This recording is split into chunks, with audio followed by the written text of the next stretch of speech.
Hey friends, welcome to day 41 of the 90-day video challenge. As you can see, we finally moved out of the couch. We're doing things a little bit differently here as we continue to get ready for 2020. So we've been busy this evening moving the desk. Now that we've got two kids sort of out of the house, one's like moved out, one's off to college. So we're trying to make some space of the room. Or make effective use of the room, I guess would be the thing. So April finally talked me into moving some stuff around, and so now we've got a sort of a place to work. Yeah. And they can see my green screen. Yep. April uses the green screen for her real estate school. So if you're thinking about doing real estate in Oklahoma, area-123.com. Boom. Shameless plug. So she's going to use this for that. We're going to use it for the videos for Broken to Beautifully Blended. And so, we're just trying to be resourceful here and doing the things that we need to do to be effective. So hopefully in the coming days, weeks, we'll have some different audio equipment and some stuff that'll help it so it doesn't sound like an echo chamber in here, which I can hear it right now. So we'll see how it sounds when we're done. But anyway, today, it's day 7 of the 40-day prayer challenge, Put on Waders. So what is that all about? Well, it is talking about a prayer meeting that there were farmers that they were in the middle of a drought and they decided to have a prayer meeting at church. And whenever they showed up, one of the farmers came with waders on. He came ready for a flood, and everybody else just came in their normal farming clothes. And so the concept is dress for the way that you're praying, or speak to the way that you're praying. Show up as if you're ready for God to show up. And well, the farmer said, where is it? He said, I do not want to walk home wet. Mm-hmm. So he was going to pray for rain, and he didn't want to walk home wet, so he wore his waders. And as the story goes, it started raining, and he was the only one that walked home dry. Mm-hmm. The other story in there was talking about Honey, the circle maker. He said, I'm not going to leave this circle until it rains. And then the author, Mark Batterson, talks about $85 faith, where he went to an auction and bought a book on city zoning ordinances and codes because he was thinking about trying to get what is now Ebenezer's coffee shop. Well, they weren't just thinking about it. They had already started praying about it, but they didn't have the contract yet. And he was taking that step of faith because they would need it as soon as they had the contract. Mm-hmm. And so we're talking about prayer, and how do you pray? I mean, we had some interesting conversations last night at dinner about prayer. It's interesting how different people see prayer, but prayer is an effective tool. And that's the whole point of doing the 40-day prayer challenge. I think that most of the time, and I'm saying I think because this is probably more opinion than anything, I can't speak for others, but we don't see effective prayer because we don't really think that God's going to do what it is that he says he will do. Well, and I think that we don't have consistency if you're not doing something like this that builds that habit. And so I think it's very hard for people to have consistency. And in that, I mean, if you had a friend and you only talk to him every 2 weeks, then you're not going to be very close. Yeah, and if you don't really believe that friend is going to be there for you, if you're just like, well, they're my friend, and I see them when I see them, and we go to dinner, and that's about it. I mean, it's a real friendship. It's not a great expectation there. No, and there are friends that I've had over the course of my life. I can look back and I can go, there is an expectation of real bonding, real intimacy might be a good word. I mean, you are close. You have things that you share back and forth. I would hope that everyone has a friend like that. And I think that's really what prayer is all about, is having that intimate relationship where it's mutually beneficial. Yeah. Because if you have that kind of faith and that kind of relationship, you typically are impacting the kingdom because you're talking about it and you're excited about it. And you can say, this is what God did for me this week, not 20 years ago. Mm-hmm. Yeah,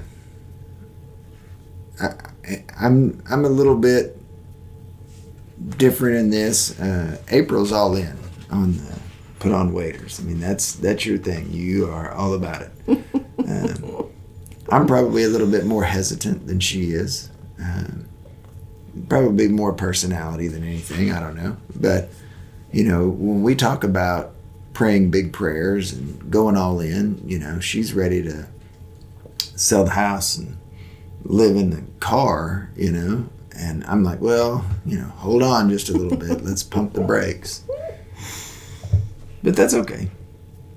Eventually, I come around to what it is she's thinking. So if you see a for sale sign. You know what? You're probably right. Oh, you're going to make me. But it is laugh important. until I cry. It is important here.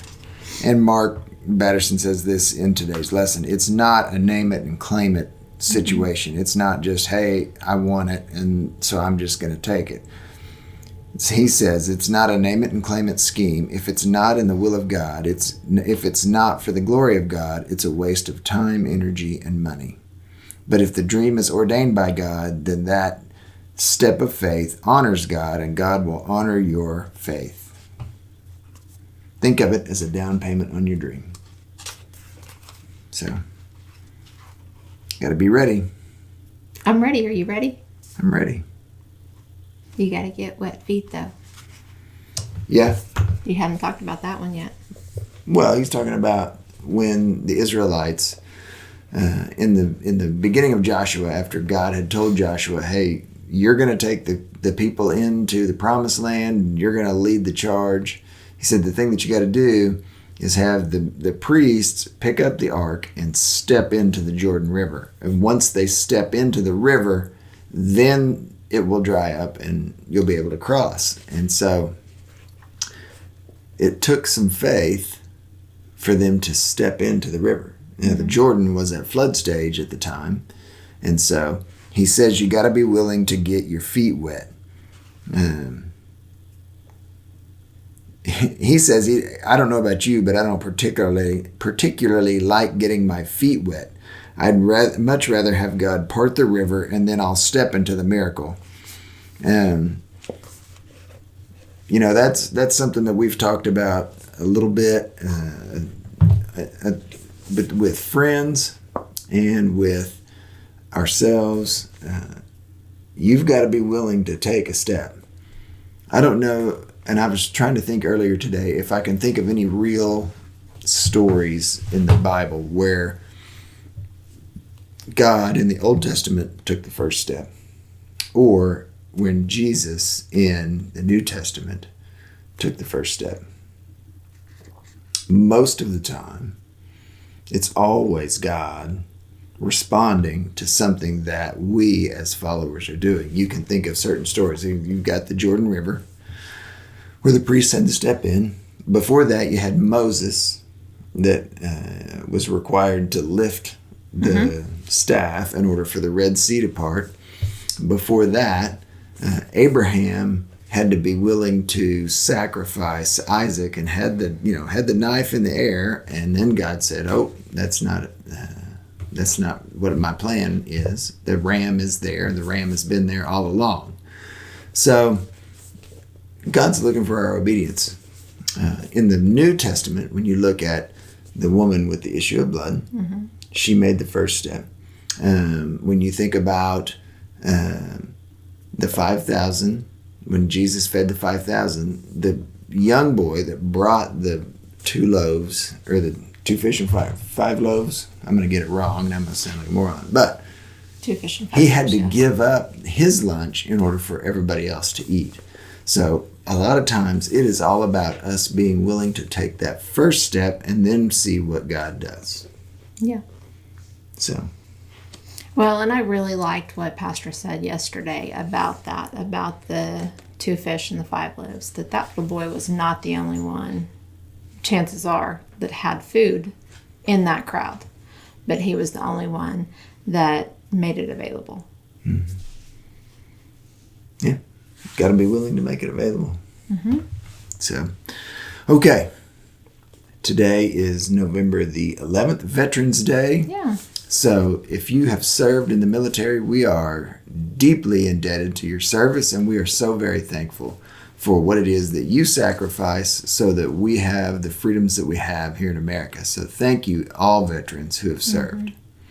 And it's also Thankful Day. So I don't know who went first yesterday. I think it might have been you. You did. Did you I? jumped the gun, remember? Oh, that's right. I Yeah. threw it in early. Yeah, so I am thankful for Rockford's willingness to come around and get this set up, because now I can set up my Christmas tree. Oh, yeah. Wonderful. Because guess who's going to have to get that down?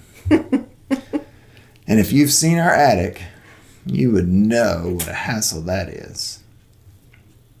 Our attic is not near Our attic what is it was out of control. 2 years ago. No, it is right back to what it was. Our attic is out of control. We have a walk-into attic, so I love my wife, but she is a hoarder. She laughs because she knows it's true. that's my. Somebody might die tonight. Yeah. Yeah.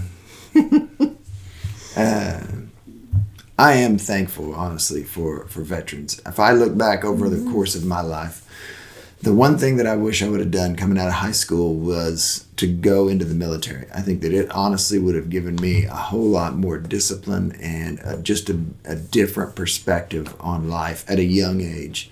It took me a lot of years to get some discipline. And so I'm thankful for those that are willing to step in, that are willing to serve of their own free will. I mean, you know, nobody's forcing them to go in. We don't have a draft. And we have, by all accounts, the finest military in the world. And it's because of men and women who are willing to serve and willing to stand in there so that the ideas, beliefs, and all of the things that America stands for is defended around the world. So I am thankful for that. Awesome. So What's day 8? day I think 8, it's one God idea. I think it is. Yeah, One God Idea is tomorrow. So make sure you're getting up, doing your 40-day prayer challenge every morning. Read, read, read. It doesn't take but about 5 minutes. I actually forgot to do it this morning. I did it when I got home from work. So do it. Even if you forget, make sure you finish the day strong, just like we're going to finish 2019 strong. So we'll see you guys tomorrow on day 42, and we'll be in our little bedroom Maybe set. he'll have a what do you call it?